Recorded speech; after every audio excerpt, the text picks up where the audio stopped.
Adventures! Hello! So, it's New Year na.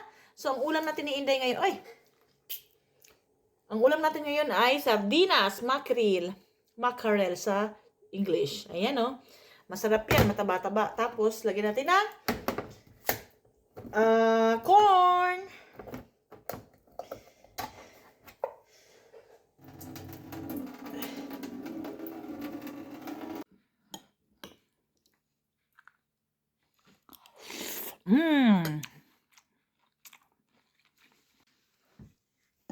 Tara, kain tayo.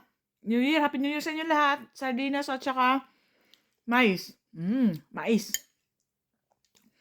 Sarap. Kamusta man ang inyong New Year? Marami na bang handa dyan? Sarap na siguro ang pagkain dyan sa Pinas. Dito sa Sweden, syempre, boring. Wala yung pamilya mo at saka tahimik lang kasi talaga dito pag mag-New Year, magpapasko. Wala, ibang-iba sa Pinas. Kaya idaanan na natin sa sardinas yan.